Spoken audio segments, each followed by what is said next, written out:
Zig 605R, International HX 520, Ford F750, are these vehicles still the best truck of their class? Well, not anymore. We're here to update the best and the worst truck of each class in a SnowRunner.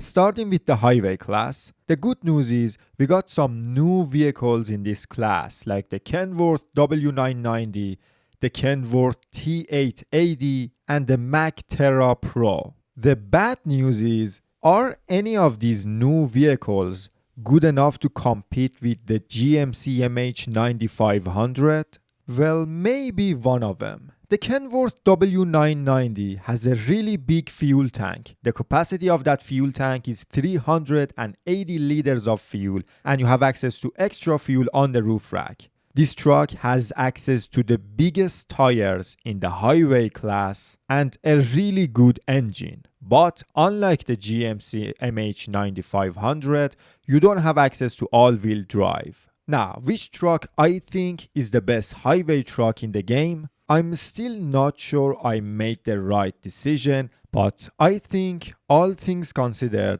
the Kenworth W990 right now is the best highway truck in the game. The pure performance of GMC MH9500 in mud or harsh terrain is better than Kenworth W990, but the Kenworth W990 is not that bad either. Of course, in some situations you're going to feel the lack of all-wheel drive, in some situations you will get stuck. I'm not saying the performance of this truck is really good or anything like that, but it's not that far behind the GMC MH9500. But on the other hand, the Kenworth W990 gives you other things too, like that big fuel tank and extra fuel on the roof rack, which compared to the MH9500 is a big deal. The GMC MH9500 has access to 240 liters of fuel, that's it. So for longer trips, that's not very good. And the last thing that made me give the best highway truck in the game to Kenworth W990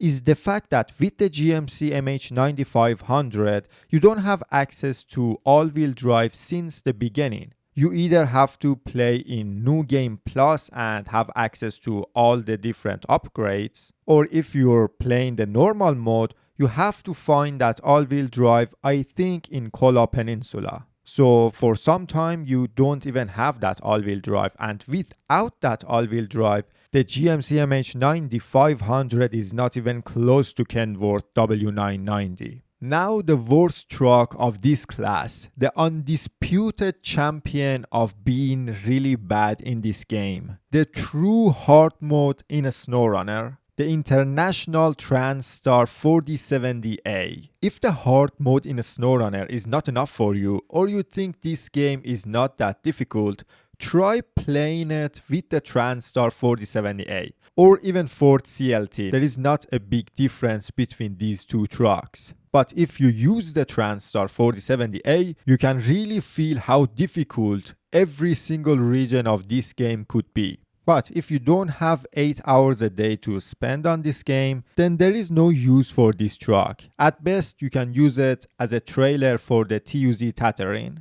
Now for the heavy duty class in a SnowRunner. This class in general is very interesting. Most of the heavy duty trucks are pretty good. Obviously, they are not the best in the game, but they are pretty good. The best truck in this class though, one of the trucks that I personally really like, is the Kenworth C500. This truck is just really good at everything. Doesn't matter what you want to use it for, it's good and it will get the job done. Yes, it's not the best in the game, but it's good enough to satisfy you. This truck has really good performance in harsh terrain. You have access to almost every single add-on.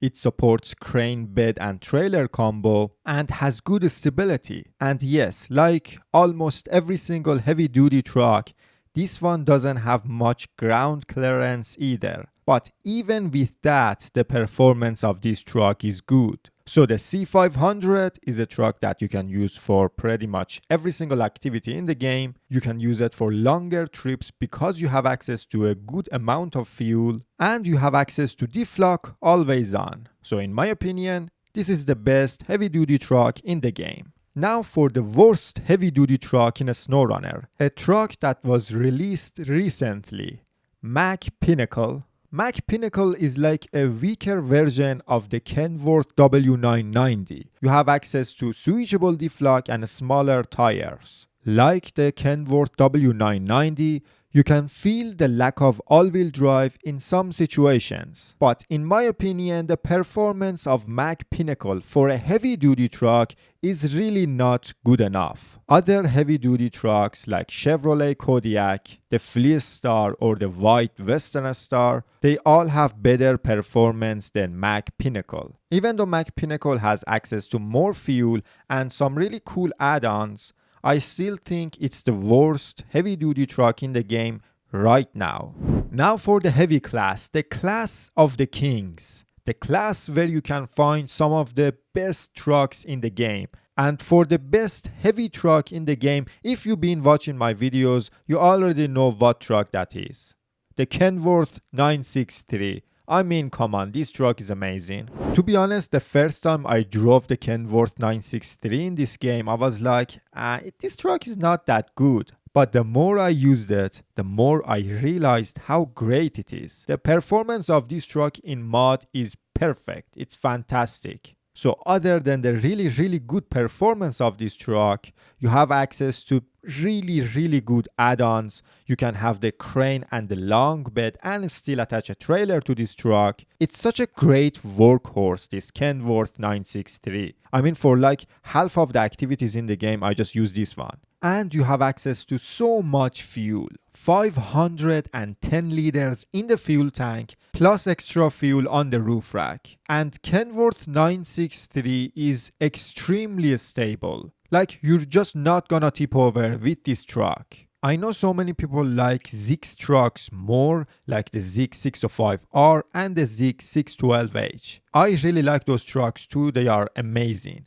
But for me, Kenworth 963 is the best in the game. Now for the worst heavy truck, another truck that I just think it will be the worst for basically all the time. Because it's useless, unfortunately. The Cat 770G.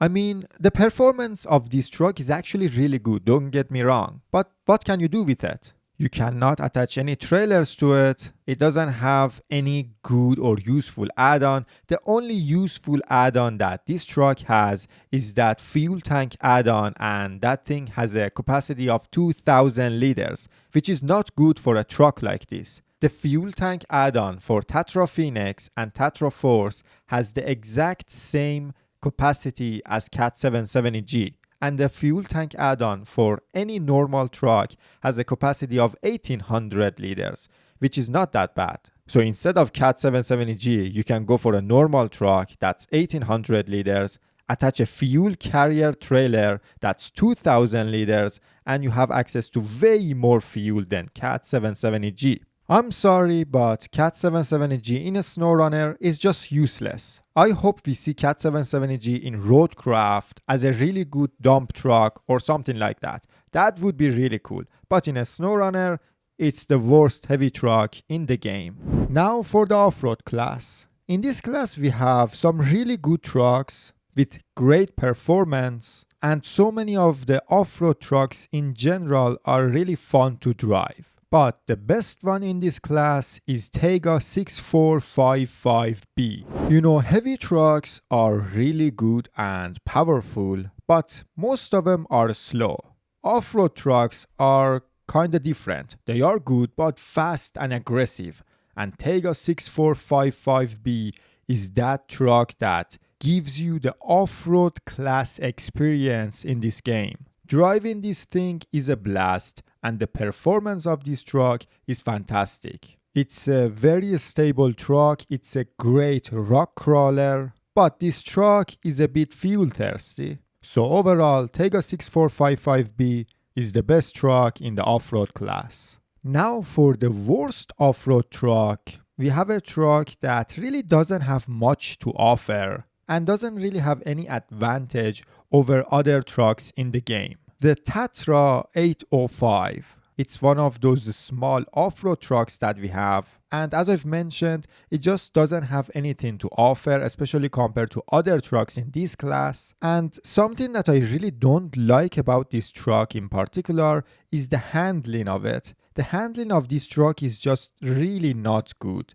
You can use this truck for scouting, but we have other vehicles that are a way better scout in the game. It's really not a good idea to use this truck for carrying cargo, and again, it's better to not use this truck as a support vehicle. So compared to the rest of the off-road vehicles, I think this one is the worst. Now for the last class, the Scout class. In this class, 40% of the vehicles are basically the same, but there are some really interesting vehicles in this class, like the Ford F-750, TUZ Tatarian, or the Lodestar 1700. But the best vehicle in this class, well, it's not one vehicle, the Earth Roamer trucks. When it comes to scouting, these two vehicles are the best. And there is a reason for that. They have an actual good advantage over other trucks in the game when it comes to scouting. So there is a good reason to use these two vehicles. And that advantage is that portable radar add-on. It allows you to explore the map way faster. And it's a great thing when it comes to scouting. And no other vehicle has access to such a thing, at least for now. Now, other than that, these two vehicles have decent performance, they are very fuel efficient, and they have access to a lot of fuel. And you can basically attach any type of trailer to these two vehicles. It's up to you. Do you want to go for the light trailer hitch or the heavy trailer hitch? So overall, I think these two vehicles are the best for scouting in a SnowRunner. Now for the worst vehicle in this class, actually there was a lot of options, and choosing one was very difficult for me. The worst vehicle in the Scout class is the Jeep CJ7 Renegade. I was considering other vehicles like the Gore x4, Scout 800, and the Land Rover Defender 110, but I think all in all, the CJ7 Renegade is the worst one. With the JAT tires, the Scout 800 has better stability, so that's actually really good, and if you have that DLC, the Scout 800 is not even that bad anymore. The other trucks, Gore x4, Land Rover Defender 110, and Jeep CJ7 Renegade, the performance of these three vehicles are kinda in the same level, but the Jeep CJ7 Renegade has the worst power to weight ratio, and you cannot attach Scout trailers to it. Only people who just really like the Jeep CJ7 Renegade should use it. Other than that, I think it's not a great Scout to use, and it's the worst Scout in the game. That's it for today's video. I see you in the next one.